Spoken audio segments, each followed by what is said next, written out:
Welcome to Love, Lust, and Lies. I am your host, Ken Canion. We all have insecurities, all of us. So don't get it twisted. It might be not necessarily in relationships, but we all have insecurities, things that we're not secure about. Insecurity is the idea of having an area in our lives where we have somewhat of some doubt about, some uncertainty. And insecurity in relationships can be big, y'all, and they can kill relationships. So think about it. Sometimes we have insecurities, and sometimes we will, voice those. They come out in very different ways. Sometimes they'll come out in, in anger. Sometimes they'll come out in mistrust, and sometimes they come out in frustration or however it comes out.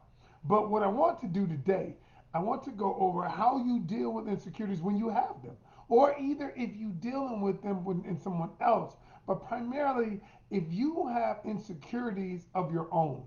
And it could be from past relationships, it could be from your childhood, it could be from abandonment issues, it could be from anything. And much of it is we have these issues that we haven't dealt with, that we have not really admitted. I know Dr. Phil once said, he said, you cannot change what you don't acknowledge. And so I acknowledge a lot of what I used to do, y'all. I'm gonna just keep it 100. I was out here trying to smash everything. It was really big based in my insecurity about myself. Because if you think about it, a lot of guys, a lot of men out here trying to smash, hit, because they have insecurities about themselves. And let me explain. Because when you have insecurities about yourself, you want to overcompensate for it. So if you ever hear a dude that talks about who he did, he smashed this, smashed that, he did this, I would venture to tell you that part of what he's dealing with is low self-esteem, because he's smashing all these people. Now I get it, some of it is selfish, but when they talk about it, overcompensate, talking about I'm doing this, I'm doing that, it's because they want to validate themselves. They want to affirm themselves, and in some area of their life, they're not affirmed. And so what they do is they do that to affirm themselves. And women do it too in their own ways. So what I want to talk about today is dealing with insecurity in your relationships. And we all have them. But what can you do? What can you do to deal with it? I mean, to actually deal with it. And so part of it is coping, and part of it is managing and understanding that, and acknowledging is the main thing, saying that I know that this is an area of my life that I have to deal with. I have to understand it. Okay. And so B says, I allowed someone to tell me that no other woman would want me. So I went on a rampage to prove them wrong. Yes, absolutely. I mean, you ain't the only one. All of us have done it. I've done it. You know, and so what I want to give you today, I want to give you 10. I had 10 tips written down, but I might do 8, might do 7, or whatever, until I feel like I've done my job. But so let's jump right in. Number 1, first thing you got to do is, and I wrote this down, first thing you got to do is do not judge your current relationship based on your previous relationship. So, one of the biggest things that kills relationships is when a person judges their new relationship on past relationships. So, what I do is I show them how to judge the relationship, not based on past relationships, but you judge your current relationship based on your core values. Now, listen to what I said.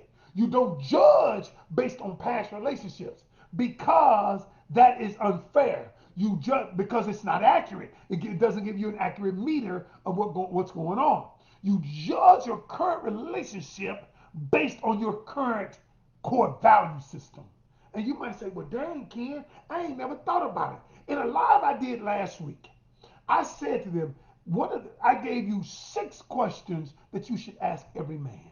And of those 6 questions, one of those 6 questions is, what are your top 3 core values? If he don't know, then number 1, he ain't dug deep enough into his life. Number 2, you force him to think about the things that matter to him. And because this is not a superficial conversation. This is a conversation that happens below the surface. This is a conversation that makes a person dig deep into their psyche, deep inside their heart to figure out what it is. Number one, you don't judge your current relationship based on your past relationship. You base it on your core values. That's why if you judge it based on your core values, when you see a red flag that doesn't line up with your core values, oh hell no, I'm out, I'm gone, I'm done. But you ain't got to look at your last relationship and say I'm basing it on that. No, they might have did some of the same thing, but you base it on your core values. Now your core values give you an accurate representation, an accurate meter of if the person is compatible with you. Okay? That's why you have to know what your core values are. All right? Number two. Ooh, this is a good one, Ken. Ooh, doctor, this is a good one. Number two, don't confuse imagination with reality. Many women that I coach confuse imagination with reality. And so what I'm saying is they read into everything. You read into everything. Well, he didn't call me back. After, I text him and he didn't call me back in 15 minutes. He's out cheating. He's doing this. He's doing that. And what you're doing, you're creating all of these false realities in your mind.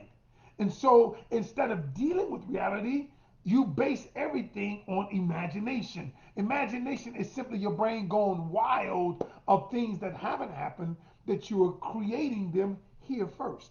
Now, when you see it, I'm not talking about the things that you've seen, but I'm talking about you read into everything. Okay, number one, he was gone for an extra hour. Where did he go? Where was he? You didn't come over. It only takes 27 minutes to get from your house to my house. Where were you in between? It's 1 hour and 6 minutes. Now, because it's 1 hour and 6 minutes, that means your ass stopped by old girl's house on the way over here. And he's thinking to himself, all I did was get gas. And y'all, and what we're doing is this is the quickest way. This is one of the quickest ways to lose a relationship. Is when you conflate reality with imagination. And when you're conflating reality with imagination, what happens is the other person has no room to grow. You don't give them room for grace. You don't do anything because in your imagination, in your imaginative mind, you've already created the reality. And this is a huge turnoff. B, it is a huge turnoff. I'm telling you. And I've seen a lot of women do this. Number three. This is a big one. Number three, stop trying to mind read and stop wanting him to read your mind. Okay, so this happens. Tell me if this anybody in here. Y'all, we're gonna be honest today. Is this one of y'all? You get mad at him. You say he should know what make me mad. He should know what I'm thinking. He should know he's been with me long enough to know. And I remember one time my wife. I remember one time I was dealing with my wife. She's like, "You should know. We've been together this long." I'm like, "So really, what you're doing is you're getting mad and angry at me because I can't read your mind. You're getting mad at me. How many of y'all you got mad? He should know to give me a gift. He should know. I don't have to tell him." And essentially, y'all, what you're doing is you're getting mad. You're condemning the person because they can't read your mind. And then, but how much sense does that make? How much? That's like me telling my granddaughter, I'm mad at my granddaughter because she ain't clean her room, but I never told her to clean her room. I never told her that room needs to be cleaned every day by 8 o'clock. And so what happens is because she didn't read it, I'm mad at her, and I'm saying to her, you know what? You ain't eating today. I'm not feeding you because you ain't clean your room. And she's like, well, Pop Daddy, did you tell me to clean my room? AB, you guilty too. Hey, look, I'm just saying, y'all, this is a huge turnoff. But I'm not more importantly than the turnoff. It is not a way to grow a relationship because the other person, you cannot condemn them for not being able to read your mind. I'm telling you, y'all. And a lot of that is based in insecurity. All right? And so what you're doing is you're creating a situation where you can't read my mind, so you should know what's going on, but you just don't want to do it. You just don't want to do it. Okay? You just don't want to do it. And then because you like, and in my mind, I'm like, really? Are you for real? Are you serious? And y'all, I'm telling you, stop doing that. Here's what you do instead. If there is something you want from a person, make your expectations known, because what people do, and many times relationships don't work when the expectation doesn't line up with the results. All right. And the only way I know your expectations is that if you have made them super duper clear. All right. Boom. All right. All right. You got to ask, y'all. You got to ask for what you want. And then, number four, when you ask, another insecurity, don't keep asking over and over again.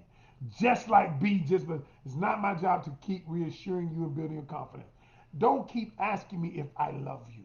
Don't keep asking me if I care about you. If I have not changed my actions, if I've been doing the same thing, I've been taking care of your needs. I've been there. I've been calling you. Don't keep asking me if I love you. Don't keep asking me if I care. What that is you need the reassurance, and that reassurance is based in insecurity. All right? Because you don't have to keep asking me if I love you, if I care about you.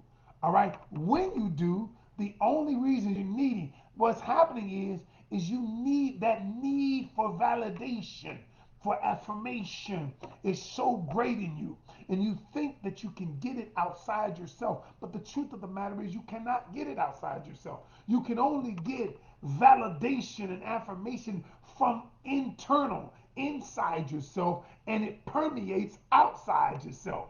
That's the reason why it ain't gonna work. Y'all, and stop asking me over and over again.